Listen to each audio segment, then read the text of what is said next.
Hello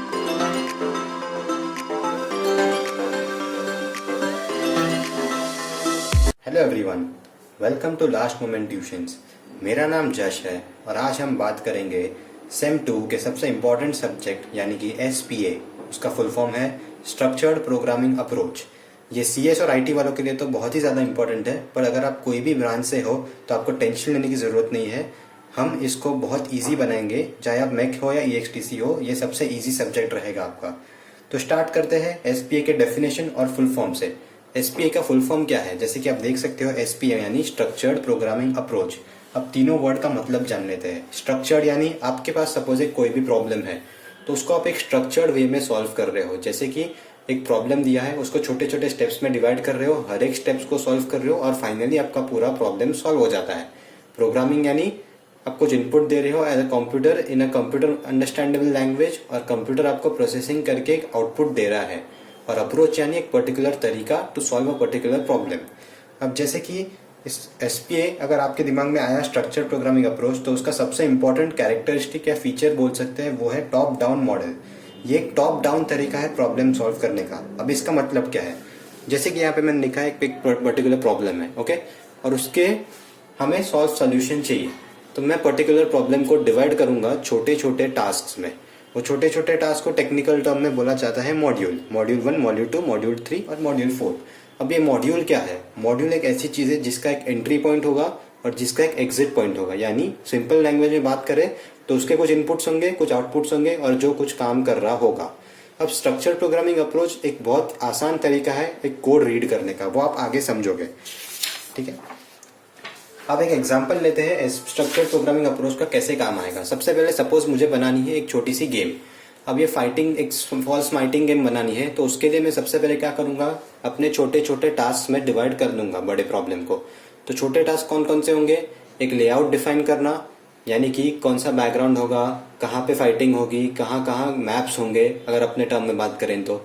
second, players कौन से होंगे, यानी कितने प्लेयर्स होंगे, प्लेयर्स को कैसे डिजाइन करना है, कौन सी टीम बनानी है वो। और थर्ड, वेपन्स इनिशियलाइज करूंगा, यानी कि कौन से वेपन्स यूज होंगे इस गेम में। तो जैसे कि आपने देखा, एक मेरा बड़ा सा प्रॉब्लम था, यानी कि एक फाइटिंग गेम बनानी थी और उसको मैंने डिवाइड किया छोटे छोटे टास्क में, और उन छोटे छोटे टास्क को सॉल्व करके मैं अपनी गेम बना सकता हूँ। अब आप सोच रहे होंगे कि स्ट्रक्चर प्रोग्रामिंग अप्रोच हम यूज कहाँ करते हैं? तो सबसे पहले अगर आपको कोई स्मॉल सॉफ्टवेयर बनाने होंगे तो उसके लिए structure programming approach is the best one, क्योंकि इसका डिजाइन बहुत इजी होता है और इसका कोड रीडेबल होता है और जनरली इसकी कॉम्प्लेक्सिटी भी लेस होती है। ये सारे जार्गन्स आप आगे आगे समझोगे। बट स्ट्रक्चर प्रोग्रामिंग अप्रोच का एक और भाई है जिसको हम बोलते हैं ऑब्जेक्ट ओरिएंटेड प्रोग्रामिंग अप्रोच, जो कि आज सब जगह ऑब्जेक्ट ओरिएंटेड प्रोग्रामिंग अप्रोच ही यूज होता है। आगे के रीजंस हम आगे वाले वीडियोस में देखेंगे, पहले इंट्रोडक्शन देख लेते हैं। अब सबसे पहले हमने बात की कि प्रॉब्लम होता है, मॉड्यूल होता है, बट सबसे पहले प्रॉब्लम को ही डिफाइन कैसे करें। तो सपोज एक प्रॉब्लम है, उसको मैं डेफिनेशन करूंगा एक फॉर्मल वे में। जैसे कि मेरा एक प्रॉब्लम है, एक ट्राइंगल आइडेंटिफाई करना है, यानी मुझे एक ऐसा प्रोग्राम लिखना है जिससे एक ट्राइंगल आइडेंटिफाई हो जाए, यानी isosceles triangle, scalene triangle, equilateral triangle. तो सबसे पहले उसके 3 इंपॉर्टेंट कंपोनेंट्स होते हैं, that is input, processing and output. अब उसको एग्जाम्पल के थ्रू समझेंगे, ट्राइंगल वाला एग्जाम्पल। तो इसका इनपुट क्या होगा? लेट अस अज्यूम कि 3 साइडेड ट्राइंगल ABC नाम है तीनों साइड्स का। तो side input A, side input B और साइड इनपुट C, ये मेरे तीनों साइड्स होंगे as an input to the system, ठीक है। अब सिस्टम प्रोसेसिंग क्या करेगी? वो चेक करेगी lengths of the side check करेंगे और प्रॉपर्टीज भी चेक करेगी, ओके। तो ये मेरा प्रोसेसिंग हुआ, जो मेरा सिस्टम करेगा। और आउटपुट क्या होगा? Depending on the result done by the processing it gives us an output. जैसे कि equilateral triangle, all 3 sides equal, isosceles triangle, 2 sides equal, और scalene triangle, none of the 3 sides are equal. तो ये मेरा हुआ है प्रॉब्लम डेफिनेशन, यानी कि ट्राइंगल आइडेंटिफाई करने के लिए मेरे 3 चीजें हैं और उसको मैंने कैसे एक प्रॉब्लम बना दिया, ओके। अब स्ट्रक्चर प्रोग्रामिंग अप्रोच के लिए बहुत सारे लैंग्वेजेस होते हैं। लैंग्वेजेस हम यहाँ सीखेंगे जो है ये पूरे SPA सब्जेक्ट में, that is called C language C। अब अगर लैंग्वेज सीख ही रहे तो जान भी लेते हैं कि C को स्ट्रक्चर्ड लैंग्वेज क्यों बोल रहे हैं।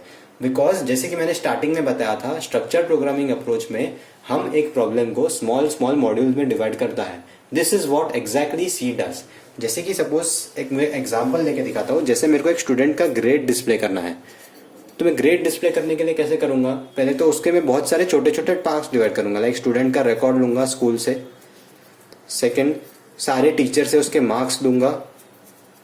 थर्ड, मेरा एक ग्रेड कैलकुलेशन का एक सॉफ्टवेयर होगा। और फिर फोर्थ, मैं उसका ग्रेड कैलकुलेट करके डिस्प्ले करूंगा। तो ये मेरे 4 स्टेप्स हैं। तो ये हम सी में इजीली कर सकते हैं। और ये छोटे छोटे मॉड्यूल्स मैंने बनाए, इसके भी कुछ एग्जिट पॉइंट, एंट्री पॉइंट्स होंगे और एग्जिट पॉइंट्स होंगे। तो इसलिए आपने देखा कि सी एक स्ट्रक्चर्ड लैंग्वेज क्यों है। और अगर आप सी के बारे में आगे जानेंगे तो आपको क्लियर हो जाएगा कि why C is a structured language. तो आज के वीडियो में हमने देखा एसपीए का introduction, what is SPA, why it is called structured. अगले वीडियो में हम देखेंगे कि एसपीए के बाद क्या क्या होता है, इंट्रोडक्शन कैसा है, और फिर आगे अंदर के स्टेप्स देखेंगे और अंदर के इंग्रेडिएंट्स देखेंगे। तो thank you for watching this video. अगर आपको पसंद आया तो लाइक करें और सब्सक्राइब करें।